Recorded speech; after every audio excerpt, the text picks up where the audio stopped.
체포했습니다.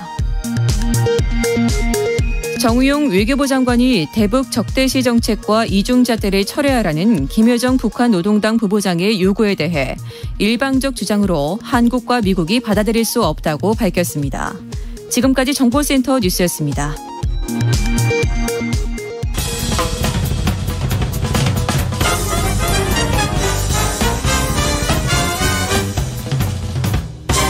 훅 인터뷰. 모두를 위한, 모두를 향한, 모두의 궁금증 훅 인터뷰. 2021년 국정감사가 시작됐습니다. 그런데 시작부터 대장동 그리고 고발 사주로 뜨겁습니다. 이재명 후보, 윤석열 후보 입에 정치권에서 주목하고 있는데요. 각 후보 캠프의 얘기 들어보겠습니다. 먼저 윤석열 후보 캠프 대외협력특보 김경진 전 의원, 안녕하세요. 네, 안녕하세요. 김경진입니다. 네, 캠프에서 어떤 일로 바쁘세요? 하는 일이 좀 많아요. 많죠. 예, 이제 대외협력 특보다 보니까 네. 밖에 이제 어떤 여러 가지 직역별로 이제 대표자들이나 사람들 좀 만나는 것들도 있고요. 네. 또 캠프에서 조금 캐치하기 어려운 지역의 이 민심 동향 같은 것도 좀 살펴봐야 되고요. 해명해야 될 것도 좀 있고요. 네. 네. 좀 많네요. 많지는 않습니다. 네. 우리 그 김경진 전 의원이 고생하시겠다 이렇게 생각합니다. 자, 질문을 하시죠. 네, 의원님, 네. 저기 김만배 씨 누나 집은 왜 그 누나한테 왜 집을 팔았대요? 그걸 저도 모르죠. 그러니까 그럼 정확히는 뭐라고? 그러니까 정확히는 후보 부친이 집을 내놨고 네, 착한 사람이 김만배 누나였더라. 네, 근데 중간에 복덕방이 있었고 예, 그 복덕방에 복덕방 중개 수수료만 1,800만 원 가까이를 줬더라. 네, 그리고 그때 당시에 평당 한 2천만 원 정도였는데 그래서 대략 한 20억 정도를 받았으면 했었는데 네, 김만배 씨 누나가 와가지고 그 18억에 팔라고 요구를 해서 네, 그 윤석열 후보 부친이 18억에는 못 팔아 이렇게 했더니 그 중개 복덕방에서 야 그러면 그냥 중간에 가격이 19억에 합시다라고 해서 그 부친께서 그러면 좋다 19억에 하자라고 해서 서로 간에 합의가 돼서 19억에 팔았다. 네, 이게 전부입니다. 네. 저기 윤석열 후보는 그 부친이 집 파는 걸 전혀 몰랐다고 합니까? 예, 몰랐대요. 김만배 씨, 네. 그럼 네. 그러니까 누님이 윤석열 후보 여동생이 있는데 네. 그 집을 왜 팔게 됐냐면 부친이 이제 고관절이 깨져가지고 이게 그 단독주택이다 보니까 네. 이게 그 계단들이 많이 있지 않습니까? 예. 그래서 그 계단을 오르락내리락 이제 이 고령이다 보니까 어려워서 결국 아파트로 신속하게 빨리 이사를 가야 되는데 부친이 아파트로 이사 갈 돈이 없는 거예요. 그래서 이 집 팔자마자 아파트 계약을 했고 예. 실무적인 업무 처리는 윤석열 후보의 여동생이 했는데 네. 윤석열 후보 자체는 그때 당시에 이런 내용 전혀 몰랐다라는 예. 겁니다. 김만배 씨가 윤석열 후보 부친 집인 걸 알았을 가능성은 있잖아요. 아니 이거 상대 김만배가 아니잖아요. 김만배 누나죠. 누나죠. 네. 그래서 그건 김만배 누나한테 물어보세요. 김만배한테 물어보든지 저한테 물어보지 마시고. 그럴까요? 윤석열 후보하고 김만배 씨가 서로 좀 아는 사이 아닙니까? 후보 본인의 얘기를 들어보면 네. 김만배 씨가 특이하게도 법조 기자를 10년 이상 했고 그래서 대법원이 됐든 뭐 중앙지검이 됐든 어쨌든 서초동에 출입을 10년 이상 길게 했기 때문에 오래 했죠. 네. 네. 그래서 윤석열 후보 본인도 이런 김만배 기자라고 하는 사람이 있다는 건 안다. 네. 근데 개인적인 친분은 전혀 없다. 라는 게 후보가 말씀하신 내용입니다. 개인적인 친분은 전혀 없다. 제가 네. 김만배 씨를 아는데요. 김만배 씨가 윤 후보를 형령했어요. 제 앞에서 그러니까 설명할 때도. 그거는 지금 저 김경진에 대해서도 네. 전국에 제가 얼굴이 좀 팔려 있지 않습니까? 네. 그래서 경진이 형 할 수 있다. 경진이 형하고 나 김경진이 최측근이야. 나 걔랑 저녁에 12시에도 통화하는 사이야. 예. 이렇게 하시는 분들 꽤 많아요. 그럴 수도 있겠죠. 네. 네. 아무튼 참 이상합니다. 하천대 의혹이 나오고 막 나오는데 아니 근데 그게 이상하려면 가격이 뭐 이렇게 가령 10억짜리인데 20억으로 비싸게 쳐서 팔았다든지 아니 뭔가 특이한 뭔가 불법이 있어야 되잖아요. 보면. 아니 불법이라는 게 아니라 좀 이상하다고요. 화천대 그러니까 의혹에서 얘기하시라고요. 불법을. 아니 화천대 의혹에서 윤석열 후보 앵커께서 문제를 제기하고 싶으면 무엇이 불법이라는 건지 그거를 지적을 하시라고요. 자 그러면은 절로 가보겠습니다. 대장동 의혹의 본질은 뭡니까? 대장동 의혹의 본질은 네. 그 화천대유나 천화동인을 소유 출자한 사람들이 뭐 적게는 한 800 출자해서 한 100 몇십억 받았고 네. 그다음에 한 3, 4천억 출자한 사람들은 또 이게 몇백억 받았잖아요. 몇백억 받았잖아요. 그래서 예. 적게는 뭐 5천억에서 많게는 한 1조 단위의 지금 수익을 거뒀던 거 아니겠어요, 네. 보면. 예.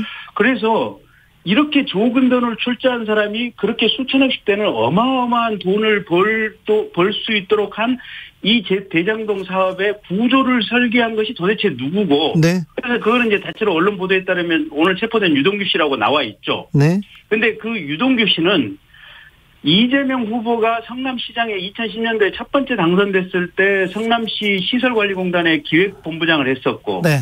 그다음에 이재명 후보가 두 번째로 성남시장 당선됐을 때 성남시 도시개발공사의 기획본부장 겸 사장 직무대행을 했었고 예. 또 이재명 도지사가 됐을 때는 경기관광공사 사장을 시킬 정도로 측근 중에 측근인데 왜 이 유동규 씨가 그렇게 떼돈을 벌 수 있는 적은 돈 가지고 떼돈을 벌 수 있는 이 대장동 사업의 구조를 마련해 준 것인가. 특히 성남시 도시개발공사의 실무진들이 이러면 안 됩니다. 유동규 본부장님 이렇게 목숨 걸고 반대를 했더니 그 실무자들을 바꿔버렸다는 거 아니에요. 네. 그러면서까지 이게 강행을 했다고 하는 건데 네. 그러면 유동규는 왜 그렇게 무리한 짓을 했을까? 그리고 그렇게 규정을 만들 때 유동규와 이재명 후보 사이에 어떤 의사 연락이라든지 이런 부분은 없었을까? 이게 핵심이라고 봅니다. 그런데 참 의원님 아까까지 불법만 얘기하자고 해놓고 이재명 후보의 지금 의혹도 지금 아직 안 나왔잖아요. 아니 거기서 불법이 있는 게 네. 그 다음에 이제 불법이 있다고요? 택지를 개발하고 나서 예. 택지를 수의계약으로 이 화천동인에다가 이 수의계약으로 5개 구역을 아예 합니다. 다른 구역 같은 경우는 이게 그 택지 불화받으려고 하면은 경쟁률이 180대 1이었어요. 근데 이 화천대유 천화동인 이쪽에는 지금 5개 구역을 그냥 통으로 수의계약을 줘버렸어요. 이건 명백한 배임죄거든요. 그러면 이렇게 누구에게 떼돈을 벌 수 있는 제도를 만들어준 것, 그리고 이 법인이나 이 시설 펀드에게 그렇게 수의계약을 해서 또 떼돈을 몰아준 것, 도대체 이거 누가 한 겁니까? 그게 불법이 아니면 뭡니까? 알겠습니다. 지금 불법 얘기하시자고는 그 의혹만 지금 얘기하시는 것 같은데. 아니, 의혹이 아니라 그게 불법이고. 네, 곧 실체가 드러나. 네. 불법에 누구가 얼마만큼 관여가 됐냐가 핵심이겠죠. 자, 그거는 이제 조사에서 다 나와야죠. 네. 그런데 자 전직 검사님이니까 한번 물어볼게요. 이 회사에는요 곽상도, 박영수, 김수남, 강찬호, 이창재, 김기동, 이동열 검찰 전관들이 이렇게 많았을까요? 대법관 정관도 있죠. 네, 대법관 정관도 있고요. 근데 몇 가지 특징이 있는 게 네. 실제로 그 사람들이 네. 이재명 성남시장이나 이재명 지사 시절에 그 이재명 후보 그 주변과 관련된 뭔가 사건 처리를 했던 사람들이더라라는 어떤 공통점이 하나씩 있는 것 같고요. 곽상도 의원이요? 거기가 지금 성남지검 부장검사 했을 때 네. 그 이재명의 전임자였던 김병량 아마 성남시장인가 그 관련된 사건 수사를 했었다는 거 아니겠습니까? 아, 곽상도 의원이? 예. 네. 수원지검 부장검사 할 때 그래서 그런 이재명과 관련된 사건을 처리했던 적이 있다더라라고 하는 공통점들이 하나씩 있는 것 같고 두 번째는 지금 100% 다는 아닌데 네. 성균관대학교 법과대학 네. 동문들이 의외로 좀 많다더라. 이런 흔적들은 있는 것 같고. 그리고 저 국민의힘하고도 관계 있는 사람들이 많은 것도 있는 것 같고. 아니 그래서 특검을 하자고요. 특검 왜 특검 하자고요. 특검 빨리빨리. 그러니까 지금 얼른 경찰도 더 빨리 수사하고 검찰도 엑셀 밟아서 열심히 수사를 하는데 최종적으로 보면 마지막에 특검에서 모아서 이게 최종 점을 찍자고요. 자, 원래 그런데 이런 문제가 생기면 검찰 수사 딱 하고 합동수사본부를 꾸리든 검찰 수사를 하다가 특검으로 넘어가잖아요. 특검까지 가는 길이. 찬성. 네, 특검까지 가는 길이 기니까 그죠? 아니, 그러니까 어쨌든 빨리빨리 엑셀 밟아서 가자고요. 네. 그럼 실체가 드러난 고발 사주 의혹으로 넘어가겠습니다. 손준성 대검 수사정보정책관 이분이 고발 사주 의혹과 관련해서 좀 관계가 있다는 게 나왔습니다. 그렇죠? 그게 나왔다고 할 수가 없어요. 나왔다고 할 수 없어요? 지금 중앙지검 공보관한테 모 기자가 다시 물어봤다는 거 아니에요, 보면. 네. 현직 검사의 관여 사실과 정황이 확인되어 오늘 공수처에 이첩했습니다. 그렇죠. 이게 지금 중앙지검의 공보 문건이 아니에요. 그렇죠. 자, 그러면 현직 검사의 관여 사실과 정황이 확인됐다고 하는 내용이 뭐냐? 그러면 손준성 검사가 혐의가 있다는 거냐?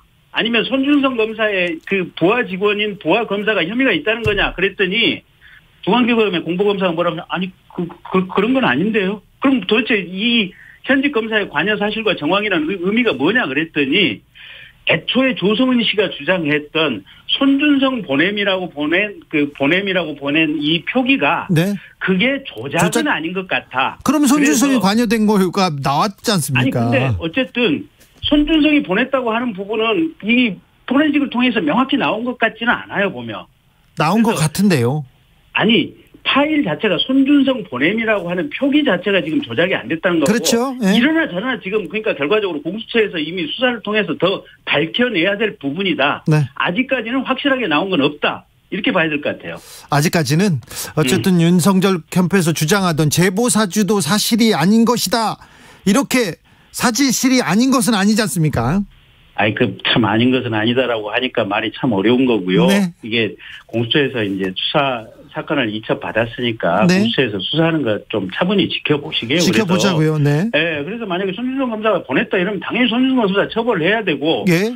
또 손준성 검사 부하 검사가 보냈다라고 한다면 찾아내서 당연히 처벌할 사람들 처벌을 해야죠. 그렇죠. 근데 아직까지는 지금 지켜봐야죠. 확실하게 밝혀진 것은 없다라고 하는 것이 객관적인 상황인 것 같아요. 만약에 손준성이 잘못했다 하면 윤석열 후보는 어떻게 아니, 그건 합니까? 이제 지휘 책임에 대한 문제가 있겠지. 네. 그리고 어떤 뭐 정치적인 사고라든지 이런 거 해야 될 텐데 그 네. 만약에를 지금 미리 얘기하지 마세요. 그러니까 지금 만약에를 유동규 그러니까 만약에를 미리 얘기하지 마세요. 이재명 후보한테도 이재명은 그거는 유동규 씨는 네. 3번에 걸쳐서 자기 사람으로 성남시 시설관리공단의 본부장, 성남시 도시개발공사의 본부장, 경기도 관광공사의 사장 이렇게 3번에 걸쳐서 임명을 했었고 일부 보도를 보면 이 대장동 사건의 이 어떤 설계를 할 때 이재명 시장과 이렇게 자주 통화했다 이런 언론 보도도 있어요. 그게 상황이 좀 달라요. 네. 상황이 알겠습니다. 근데 검찰총장하고 수사정보정책관 관계도 상황이 굉장히 밀접하죠. 그러니까 그런 객관적인 정황을 좀 더 드러내가지고 가령 입각해서 질문하신다 이러면 네. 저도 거기에 따라서 답변을 할게요. 알겠습니다. 아무튼 고생이 많으시죠? 감사합니다. 격려해 주셔서. 네. 특별히 또 윤석열 후보 요새 설화 때문에 계속 곤란하신데 그 부분은 어떻게 좀 나아집니까? 글쎄 이제 후보께서도 조금 더 이제 정치적인 언어를 좀 정치하게 사용하실 수 있도록 노력을 하셔야 되고요. 네. 이제 저희 같은 참모진들도 좀 많이 부족해서 이제 그런 상황들이 좀 생긴 것 같고. 네. 어쨌든 부족하지만 네. 세상에 이게 박근혜 정권에서 박근혜 대통령이 들이받으면서 수사했고 또 문재인 정권에서 이 조국 사건 여기에 대해서 제대로 수사한 사람은 사실은 윤석열밖에 없거든요. 정권에 상관없이 제대로 사정을 하고 수사했던 이런 뜨거운 가슴을 가진 정의로운 사나이는 윤석열밖에 없기 때문에 네. 말이 조금 부족하고 설화가 좀 있다고 하더라도 네. 국민들께서 그 점 좀 이렇게 이쁘게 봐주셨으면 하는 게 네. 참모로서 저 김경진의 개인적인 그러니까. 바람입니다. 아유, 김경진 특보 말대로 좋은 검사인데 좋은 대통령 후보로 인정받기 위해서는 조금 더 노력해야 되는데 그래도 김경진 특보나 참모들이 부족해서 그런다. 이거는 좀 아닌데 괜찮은데. 참모들이 잘해야죠. 그렇습니까? 네. 네. 여기까지 듣겠습니다. 예, 감사합니다. 지금까지 윤석열 캠프의 대외협력특보 김경진 전 의원이었습니다. 이번에는 이재명 캠프로 가보겠습니다. 캠프 대변인 맡고 있는 현근택 변호사 안녕하세요. 네, 안녕하세요. 현근택 대변인입니다. 혹시 김경진 전 의원 인터뷰 들으셨습니까? 뭐 다 듣지 못했는데 뒷부분은 좀 들었습니다. 네, 하고 싶은 말씀 있으십니까? 뭐 계속 하는 얘기인 것 같은데요. 네. 지금 뭐 곽상도 의원이 전 뭐 수원지검장 부장검사 할 때 이재명 후보 뭐 사건을 했다 그러는데 네. 그거는 뭐 제가 확인을 해봐야 됩니다만 그때 뭐 이재명 후보를 봐줬다는 거예요? 아니면 뭐 구속시켰다는 거예요? 수사를 했다고 하는 게 뭘 얘기하는 건지 모르겠고요. 예. 근데 곽상도 의원이 지금까지 이렇게 걸어온 길을 보면 뭐 이재명 후보와 가까운 사이다. 오히려 두 분이 철천지 원수 사이 아니에요? 뭐 도와줬을 리는 좀 제가 없죠. 보기에는 만무한 것 같고 네. 두 분이 뭐 유착됐다라고 하기까지는 상식적으로 안 맞는 것 같은데요. 지금 그분 두 사람 사이를 보면 되잖아요. 이재명 캠프에서 보기에 곽상도 의원은 어떤 역할을 한 것 같습니까? 일단은 뭐 이 개발 사업에서 제일 중요한 거는 돈을 끌어오는 문제거든요. 네. 초기에 돈을 끌어오는 문제인데 네. 이분이 어쨌든 이제 그 당시에 2015년 당시에는 청와대 민정수석에 지났다가 이제 법률구조공단 가긴 했는데 네. 민정수석 박근혜 정부 핵심이었죠. 출신이고 네. 그렇죠. 그러다 보니까 이제 실제로 얘기가 많이 나 있었단 말이죠. 네. 그럼 이제 초기에 뭐 자본을 대거나 네. 이런 데 좀 역할을 하지 않았을까 싶기도 하고요. 왜냐하면 개발 사업이라는 게 초기 자본 되는 게 제일 중요하거든요. 예. 그다음에 이제 은행 PF 끌어오는 게 중요하고 그 두 개만 하면 사실 끝나는 건데 그럴 때 아마 모종 역할을 하지 않았을까 싶습니다. 원유철 전 미래한국당 대표는 어떤 역할을 했습니까? 이분이 아시겠지만 이제 옛날 경기도의원도 하고요. 네. 옛날 경기도 부지사도 하고 네. 평택에서 5선까지 했죠. 원내대표도 했습니다. 그렇죠. 원내대표도 하고 저기 그 무슨 당 이제 대표까지 했었는데 경기 남부권에서는 굉장히 이제 영향력 있는 분이거든요. 네. 그렇게 본다 그러면 아무래도 바로 이제 그만두자마자 나온 거 보면 대부분의 지금 그 거기 관련된 분들이 지금 국민의힘 옛날에 한나라당이나 뭐 새누리당 관련된 분들이 굉장히 많잖아요. 네. 아무래도 그러니까 바로 모셔가지 않았을까. 왜냐하면 의원 그만두자마자 바로 모셔갔거든요. 네. 작년 6월에 갔다니까 4월에 끝났으니까 네. 아마 5월까지는 뭐 좀 그때 당시에 그 무슨 당이었죠? 거기에 이제 복귀 여부를 바로 받겠죠. 네. 그러고 본 거 보면 당연히 뭐 그쪽 당 사람들하고 관계 있으니까 모셔 걸로 보고 있습니다. 네. 국민의힘에서는 화천대유가 막대한 수익을 가져가도록 이렇게 설계한 게 잘못됐다. 그 설계한 사람이 이재명이다. 이렇게 연결시키고 있어요. 네네네. 근데 사실은 그 설계라는 부분이요. 이재명 후보가 얘기하는 거는 결국 민간으로 갖고 오게 만든 거. 네. 그게 고걸 설계라는 것이지 지금 말씀처럼 그 국민의힘이 얘기하는 것처럼 그 사이에 어떻게 배분을 하는지 아니면 이익금이 어떻게 나눠 갔는지 그 문제까지 설계한 건 아니고요. 네. 그러니까 마지막에 이제 문제 삼는 거는 왜 그러면은 추가적으로 가져가는 걸 막지 못했느냐. 한마디로 얘기하면 이익금을 뭐 어느 정도만 가까이가 하고 나머지를 다 회수하지 못했느냐 하는데 이게 원래는 민간 사업이기 때문에 그 5,500억을 안 갖고 왔으면 오히려 그 금액마저도 민간으로 돌아가는 거거든요. 네. 그렇게 보는 게 맞는 것이지. 그런데 이제 지금 어쨌든 5,500억을 공공을 갖고 온 거잖아요. 네. 당초부터 이게 처음부터 뭐 공영 개발했으면 모르지만 민간에 갈 뻔한 걸 갖고 온 거기 때문에 오히려 그 측면을 더 봐야 된다 보고 있습니다. 또 아까 김경진 특보도 얘기했는데 유동규가 문제다. 이거 유동규는 네네. 이재명 지사 측근이니까 이재명 지사가 네. 잘못한 거 아니냐 이렇게 몰고 가더라고요. 유동규 아까 말씀처럼 이제 뭐 성남시 그 도시공사 본부장 했던 거 맞고요. 네. 그다음에 경기관광공사 사장한 건 맞는데 이분이 이제 그만두게 된 이유가 언론 보도에 나왔잖아요. 그 아마 영화 산업에 뭐 300몇 억을 투자해달라고 했는데 그거를 안 들어줬다는 거잖아요. 네.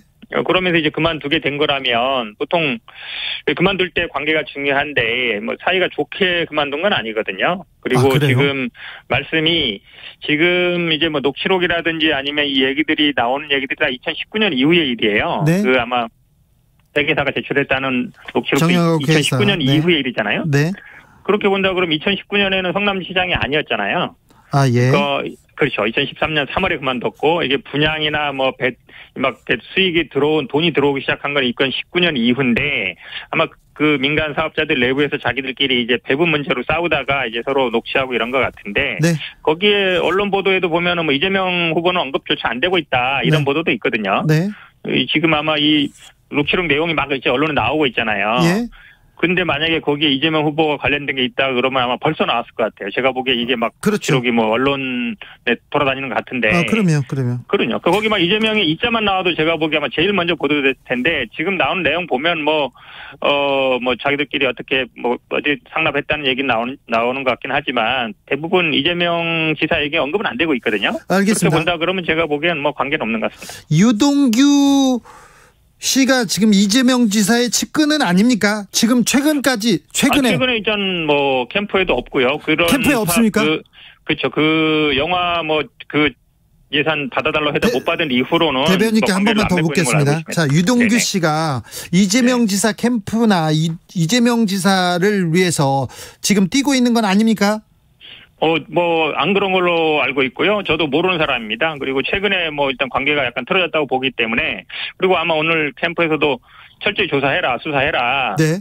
이렇게 메시지를 냈거든요. 예. 철저히 수사해야 된다. 이렇게 특검은 이제 정치 공방으로 가는 거라 조금 반대하고 있지만, 네. 우리가 합수본 같은 거 받을 수 있고, 예. 특히 유동규 전 본부장에 대해 수사를 철저히 해야 된다. 이런 입장이기 때문에, 네. 우리가 그분을 감싸거나 이럴 이유는 전혀 없다 보고 있습니다. 권순일 전 대법관을 김만배 씨가 자주 만났다 이렇게 얘기하는데, 이재명 지사와 김만배 씨와의 관계는 어떻습니까?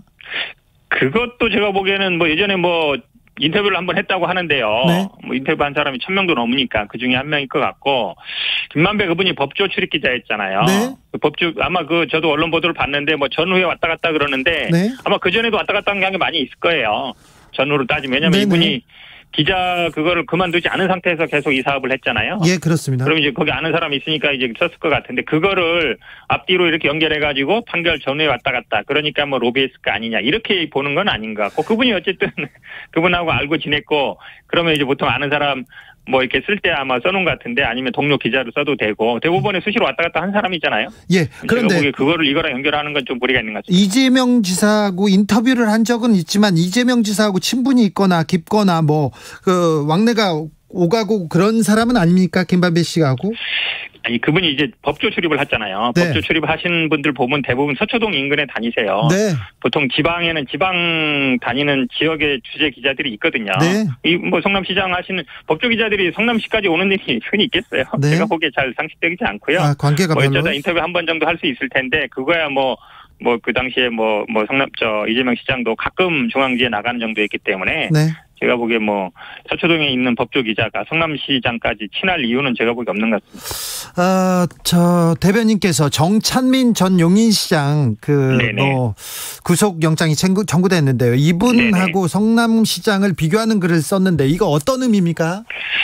이 역대 용인시장이 대부분 구속됐어요. 성남시장도 구속됐습니다. 많이. 그렇죠. 성남시장도 이재명 시장 전까지는 대부분 구속됐어요. 왜냐하면 3연속 구속됐습니다. 그렇죠. 대부분 개발 압력이 높고 분당이라든지 아니면 쿠지라든지 굉장히 이제 아파트도 많이 들어서는 지역이잖아요. 예. 그러니까 인허가만 받으면 한마디로 떼돈 버는 데거든요. 네. 그런데 이제 용인시는 계속 그게 반복되고 있는데, 이재명 시장은 이재명 시장 선에서 딱 성남시의 부패 고리를 끄는 거예요. 네. 근데 정찬민 전 시장은 어쨌든 인허가권을 이용해서 개인적인 이득을 취한 거잖아요. 땅도 사게 사기도 하고. 네.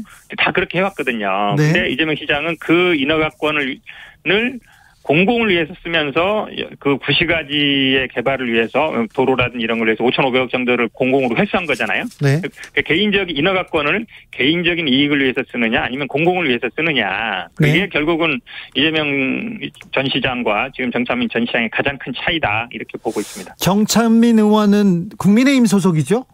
국민의힘 소속이죠. 예. 직전 시장입니다. 2014년까지, 2018년까지. 예. 성남시도 이재명 시장 직전에 구속된 분도 전 국민의힘 그렇죠. 소속. 그렇죠. 그러니까 이재명 시장 들어오고 나서부터 이게 부패 고리를 끄는 거예요. 그거는 인허가권을 개인적으로 사용하지 않고 네. 개발업자라든지 아니면 개발업자들하고 결탁해가지고 이익을 보려는 정치 세력하고 단절을 시킨 거죠. 그게 네. 가장 큰 차이예요. 알겠습니다. 네. 민주당 제주 경선 결과가 발표됐습니다. 이재명 56.75% 1위고요. 이낙연 후보는 34.73%로 2위를 기록했습니다. 자, 슈퍼이크입니다. 슈퍼이크 두 번째 큰 네네. 슈퍼이크인데, 이번 주를 기점으로 이재명 굳히기로 갑니까? 슈퍼이크도 55% 정도 나올 걸로 보고 있고요. 지금 과반을 계속 호남도 과반 넘었기 때문에 전부 과반을 넘고 있잖아요. 네. 제가 보기에 이 추세가 더 올라갈 거다. 네. 그래서 저는 아마 결선 갈 일은 없을 걸로 보고 있습니다. 알겠습니다. 제가 이명박 전 대통령 발악이어서 이명 이렇게 해가지고 죄송합니다. 이재명 캠프 대변인 현근택 변호사였습니다. 말씀 감사합니다. 네, 고맙습니다. 교통정보센터 다녀오겠습니다. 김한나 씨. 네, 금요일 저녁인 만큼 도로 위로 차가 많습니다. 지금 수도권 제1순환고속도로 일산에서 판교 쪽으로는 일산부터 송내까지 19km 극심한 정체고요. 판교에서 구리 방면으로는 송파 부근에서 강일 나들목까지 14km, 또 별내에서 사패산 터널까지 11km 속도 떨어집니다. 서해안고속도로도 서울 쪽으로 많이 밀리고 있는데요. 서평택 부근에서 화성 휴게소 부근까지 15km 사이에 차가 많고요. 8탄 분기점에서 용담터널, 또 광명역에서 금천까지 10km 까지 밀리고 있습니다. 평택 시흥고속도로 시흥 쪽으로는 조암에서 송산 마도 부근 18km 극심한 정체고요. 중부고속도로 남이 방면 대소 분기점 부근에서 진천터널까지도 10km 이상 밀리고 있습니다.